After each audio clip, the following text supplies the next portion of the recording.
Oh, good morning. It's feels earlier than it is. Moving on to the golf cart. Just wrapped up the trailer yesterday. Again, I'm never sure what order these videos are gonna come out, but they were gonna get this thing prepped so while I'm painting the bus, I can jump over here and paint this. The reality is I might sneak in and hurry and shoot this so that it can be drying. The mini monster trucks are coming in to the shop today, so that takes up a lot of space. The trailer and the trucks and everything, so yeah, probably hurry and knock this out.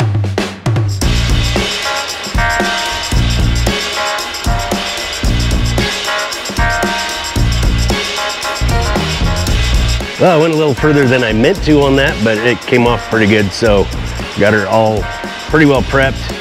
Got little bits and pieces of paint still on it, but I feathered it in, and I don't know why, because super tempting after I took it down to metal, which I didn't really intend to do that either. But it's hard to not want to just take it all down to bare metal and totally Mad Max it. Fury Road, that is, with clear coat, but we are going to paint it. So, and I'll probably paint it just like that, let everything dry. So we'll put a nice careful coat on the front side of the bumper there. Treese is here.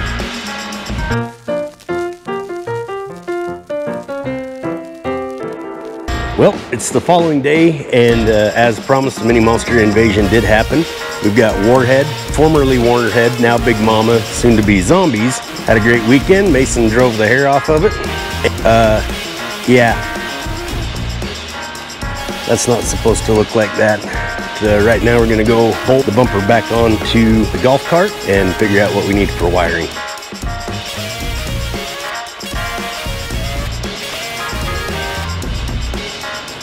I'm going around and replacing all of the bolts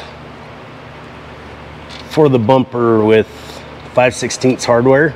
I think most of it was 8mm, which is pretty much the same, but I had hex bolts and nuts and Allen heads and just a plethora of different types of fasteners. So even though this might not be as aesthetically pleasing, I am going to maybe I want to be able to use one tool to completely remove this bumper if I have to, which once again, when I rebuild the frame, I will have to. Alrighty, got all the bolts in. Gonna check it for final alignment. Got a little bit of movement in it, and we'll tighten all those down. I know you're asking yourself, what are these? Oh, don't worry, you're gonna find out. So the first step in this process, I'm just gonna mount the lights on, get them aimed kind of how I want. I bought a bunch of these plugs a long time ago and suggested them for the buses, and turns out they didn't wind up using them, many of them for the buses, but in my own collection I have about a dozen of these left, so they just seemed handy. They're waterproof plugs, 2-prongers. I'll put a link in the description. And these lights are the inexpensive Nightlight, I think is the brand. I'll also put a link to the kit that I got, but they got a lot of variations that you don't necessarily have to buy the whole shebang like I did. I got a little carried away. I know that's gonna come as a surprise to you. So I got everything wired up, all the lights are mounted, and yeah, it's a little bit of a mess, but when I do the frame, I'm gonna loom all of it. It'll look much better in all in wire loom stuff. One of the things that I did though, is I put here we go. I put some colored lights back here to light up the Bag Dog logo, but well, actually it looks pretty good through the camera. I wanted it to be a little more obvious, but this is just some light diffuser that you'd buy if you have a false ceiling and acoustic tile kind of thing. But if I put this guy back here, it shows up much better. Kind of breaks up that light. I'm just testing everything out. I'm not going to make it too permanent, but yeah, the fair lead might hold it up too. So anyway, yeah, so I think that'll look a little cooler.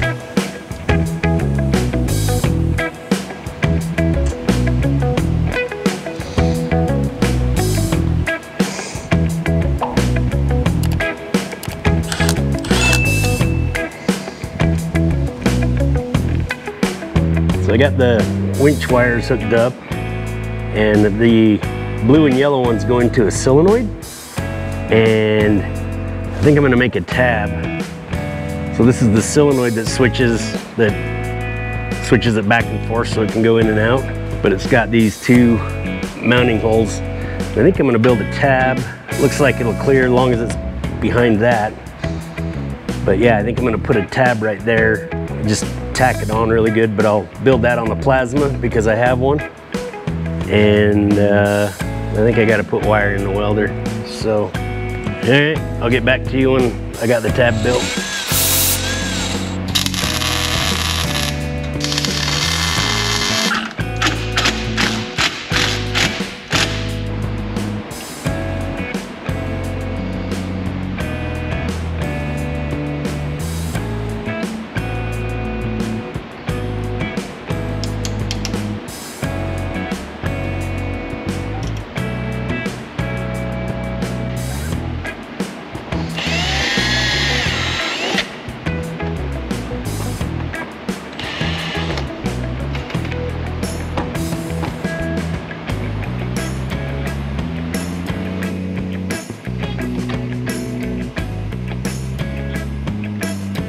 So that went well.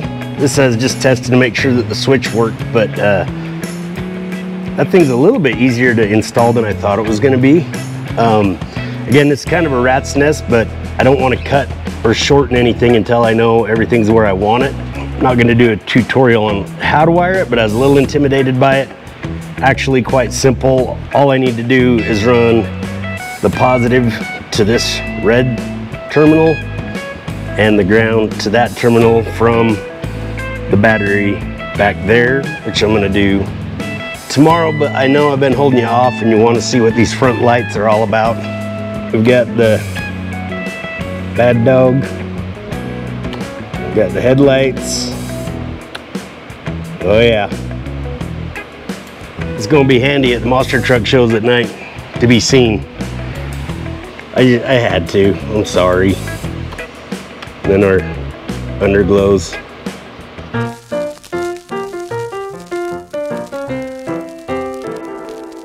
Golf cart project continues as it gets ready to go on its first road trip. I'm gonna have some paint out while I'm painting the bus. And again, I hate, sometimes I get to the end of the paint, it's a two-part paint. You can't put it back in the can and think that it's gonna be there when you need it, so I hate to waste it. So I'm thinking that if I get the front of this prep, I have no idea what color it's gonna be. If it was me, I'd paint it. We got a bunch of paint left over from the bomber bus. I would do it green, but if Vicky's gonna be driving it, green, definitely not her color. Olive drab, probably particularly not her color. Not that it couldn't be repainted. You can see that the hood has been exposed to some things. This, knowing where it came from, it could have just been the heat of St. George that caused that. St. George, Utah gets very hot. It's lived most of its life outside. So I'm wondering, well, I got two options. One, I might cut a piece of steel just to cover that spot and then try my luck with some Bondo in here. This is actually JB Weld, and these rivets are holding a piece of aluminum on the back of it. I may wind up going that direction. I just don't really want exposed rivets in a random location like this if I can get that out. But I think I'm gonna make a relief cut in there, take a little bit of that material out, see if I can level it up to start. Then we might try some plastic welding or even a fiberglass patch on the back of it. Then I'll just skim it with Bondo, because I don't know, you know, it's flexible, it moves a lot. I don't know how long the Bondo will stay. It's pretty rigid in there, and I'll obviously clean it really good. It might stick okay, at least for a while, without me having to try to track down a different hood or fabricate something. So that's where we'll start. I might experiment with welding it if I can, plastic welding it, but I I don't know. It seems like it's a more of a fibery type thing. So first things first, we'll make a relief cut in here, because even if I push that up, it bubbles up almost like that. So it's not metal, but if it were metal, that's what I would do, is make a relief cut, because it means that it's stretched, or I'd try to shrink it. There's no way to do that that I know of with plastic. So like I say, we'll make a cut right here, start removing a little bit of material, see if it'll even out, and then figure out what we can do to brace it.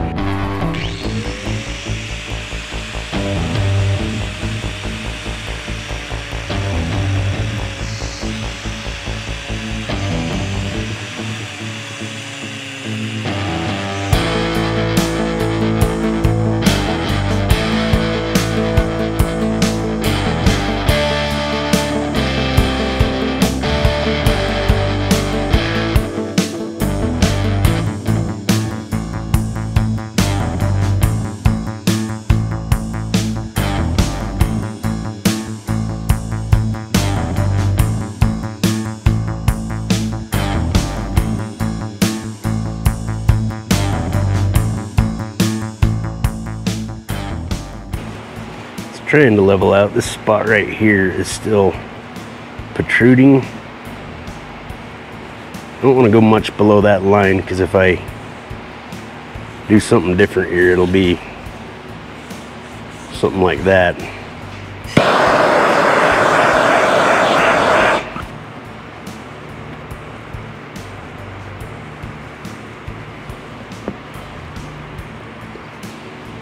Kind of worked. Still got a little bubble out there, but it's something we can do something with.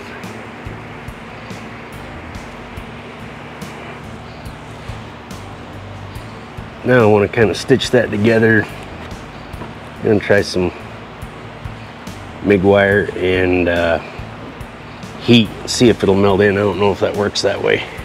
So I made that out of welding wire. Get it good and hot and see if it'll kind of glue those sides together.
Well, it has been an interesting week. Lots going on in the shop. You can tell I haven't shaved or anything. The golf cart had some issues. Put some gas in it and it was leaking through this guy. There's no gasket in there. This is a screw-on filter. Apparently I didn't get it on tight enough. It looks like it's holding. Now I've got just a little bit of gas. We're gonna put that back in. There was so much going on in the shop, I couldn't really show you the progress that we're making on the hood. I did film the various stages, so we did the plastic weld on it. I put body filler in it. I have no idea if this is gonna work. We're gonna find out together. These are kind of the things that it's not made for, but it's kind of fun to find out. I'm willing to throw myself on that grenade to get it to look a little bit better. And you can see there's still a little bit of orange peel. It's got 4 coats of primer on it. This is the final sanding. I'm not gonna be able to polish a turd. The more time I spend on it, the more frustrated I'm gonna get if it doesn't hold up. I mean, it's gonna look a damn sight better than it did, but the biggest problem is figuring out what color to do. I just wanna use extra paint, painting the bus here in within hours. So again, my choices will be red, black, white, but I don't want to shortchange the bus. We're tight on the budget on that, so it'll be what's left over. I really just want to go white to hide as many of the crimes as possible, but that is what I have the least of. It's what I have the least of to paint for the most part on the bus. You can see where that green line is right there will be white forward of that. I should have plenty for that, but I don't want to risk it because that's all of the white that I have left. So we'll go from there, but we'll be shooting red. I really don't want to go red. Skylar and Brittany's is red, and black I wouldn't mind, other than that's gonna make everything terrible show up. I could try to do a flat black on it. Maybe that's the trick. But also, it's not gonna be exposed to a ton of heat like it was in St. George, but its first trip is probably Lake Havasu City, where it is gonna get crazy hot. And I don't want to distort the plastic any worse than it is, and all the electronics that I've got hiding down here. I mean, it's probably not gonna cook them, but anyway, that's where we're at. So if I do have to go black, it's probably not gonna cook them. That's what I got the most of, and I gotta do the whole under chassis, and it doesn't look like that it takes a lot of paint to do the under chassis of these buses, but it actually does, because even with your best adjustment, you are almost painting the entire area. For instance, my fan pattern when I paint these 4 links is gonna use up a fair amount of paint because I'm shooting a lot of paint past it, if that makes any sense. It's not like this surface, it just as well be. So unfortunately, a lot of paint gets wasted, but I do try to adjust the fan pattern as much as I can to keep that at a very, very minimal amount. Right now we're gonna throw the gas tank back in.